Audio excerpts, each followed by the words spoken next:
Hi guys, magandang araw sa ating lahat at welcome back po sa ating YouTube channel. So ngayon guys, sa ating video ay ipapakita ko na naman sa inyo yung paggawa ng box ng Wi-Fi window machine. So kung makikita nyo guys, yan yung dalawang kasamahan ko, si Noel at saka si Jumare. So yan sila ang naatasan ngayon ni Bossing na gumawa ng box kasi ako ay meron kaming sinisingil na mga. So yan guys, pakita ko sa inyo yung mga gamit na or kagamitan na ginagamit nila sa pagkakat ng plywood. So, ginamit na board nila ay kung tawagin ay plyboard. So yung size naman nito ay 3/4. So yan. So bali dalawang piraso to. So yan, pinatong yung dalawa para mas mabilis yung pagkat nila. So sa isang plyboard yung magagawa na box ng window machine ay 6. So bali dalawa to. So bali 12. So yan. So yung mga gamit na ginamit dito guys sa pagkat ng plyboard ay ito guys. So ito yung circular saw. So yan. So pagkatapos niyan, so meron ding isa. Ito jigsaw. So yan yung mga ginagamit dito guys sa paggawa ng box ng window Wi-Fi. So yan. So ito guys, marami na rin silang naputol dito. So yan. So para sa base to nung box. So yan, puro base muna ang ginawa nila or kinakating lang ngayon. So maya-maya ay yung naman pinaka-housing nung nung box. So nung nakaraang video kasi makikita nyo doon ay naglatag kami ng fiber optic cable. So hindi naman kami natapos, pero na guys, kunti na lang matatapos na rin yun.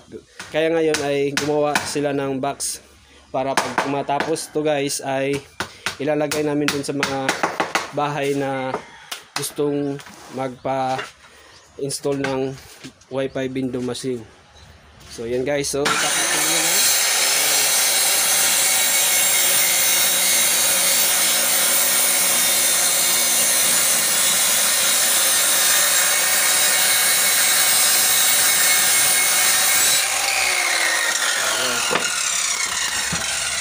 so yung pinutol nila ay ito na yung siding nung box.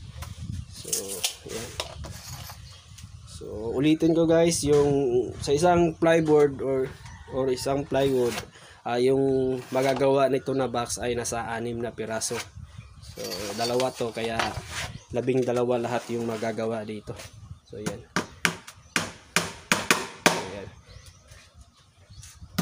So yan, pinagpatong yung dalawang plyboard. So pinakuan para pagka kinakating ay hindi gagalaw. So para pantay yung cutting ng dalawa. Circular saw.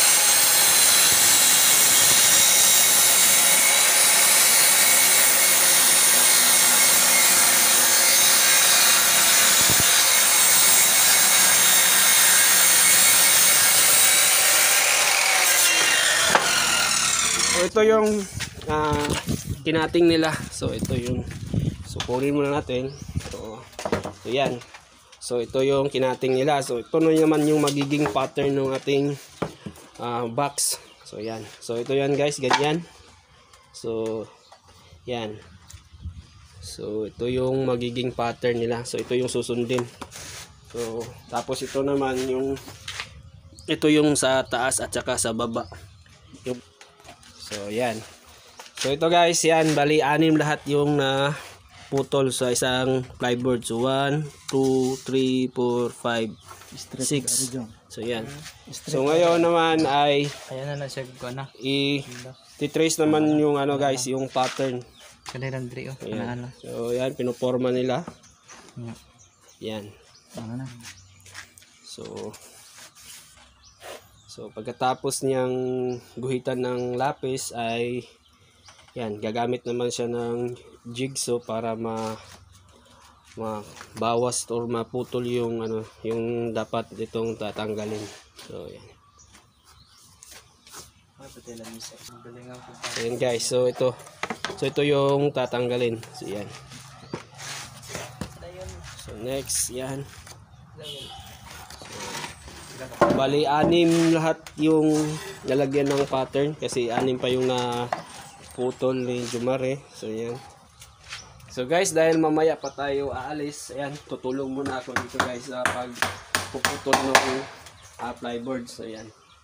So ayan.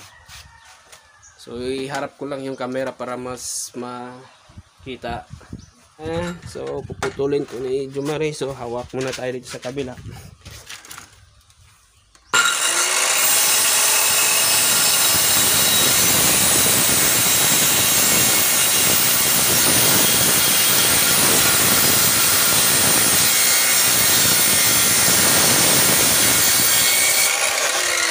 So para hindi gumalaw pag yan ay pinutol, so lalagyan ng papakuan to.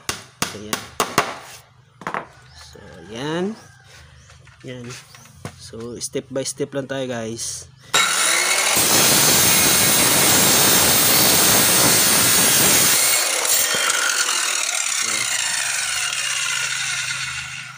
So yan yung technique guys. Kasi pagka hindi pinagsabay guys ay matatagal yan yung pagputol kasi mahirap yung paisa-isa, kaya yan pinagdoble o pinagpatong yung dalawang plug para mas mabilis matapos yung pagputol ng plyboard. So yan. So yun. So yan naman si Duding. Yan. So soon to be vlogger.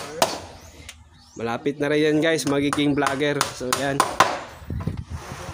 So kagagawa lang yan ng YouTube channel niya. So yan. So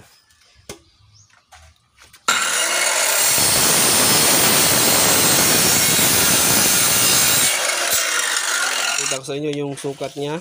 So para mas malinaw na makita nyo. So ito. So yung sukat niya ay, so kung dito guys, pag centimeter ay nasa 38 centimeter. So sa inches naman, so 15 inches. So yan.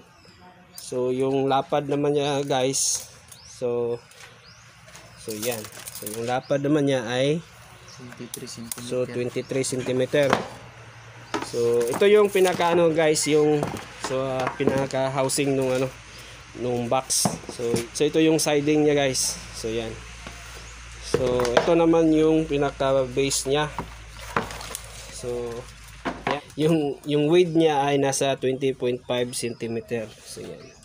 So tapos yung length naman niya ay nasa, so yan. So 23 cm. So yan. So yan yung sukat na gagawing box ng Wi-Fi window. So ito guys, yung ikakat naman ngayon ay ito yung harap nung box. So yan. So yung sukat niyan guys ay yan, gamit muna tayo ng full push roll. So yan. So yan. So bali 1 feet yung haba niya. So yung ano naman niya, yung width naman, so nasa 21. So yan. 21 cm. So yan. So yan, ito yung harap guys nung box. So ngayon naman guys ay inumpisa na ni Duding yung pagkakating. So yan, kung makikita nyo guys, yan. So ito tapos na. So ito yung niya. So yung gilid nung box ng window machine. So yan. So ito, yan, pakita ko sa inyo guys. So pagkakating yung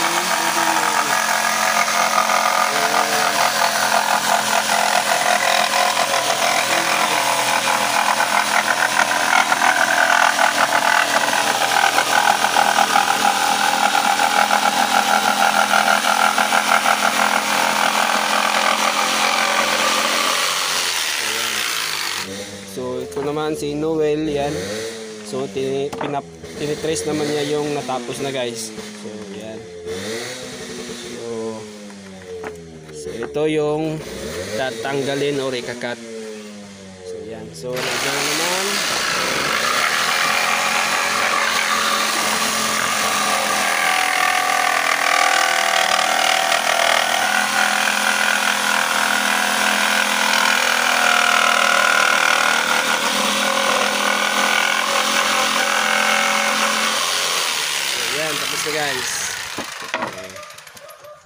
Yan. So bali ito lahat guys yung ikakat. So yan, meron ng mga pattern yung iba. Yung iba nilalagyan pa. So ngayon guys ay tayo naman ang susubok na mag-cutting dito. So nakikita nyo guys sa video natin yung si Doding ang nag-cutting. So ito yung binawas niya. So ngayon tayo naman ang susubok na mag-cutting gamit yung jigsaw. Ayan guys. So ito na.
So guys, tapos na natin ma-ikat yung ano natin, yung plyboard. So yan.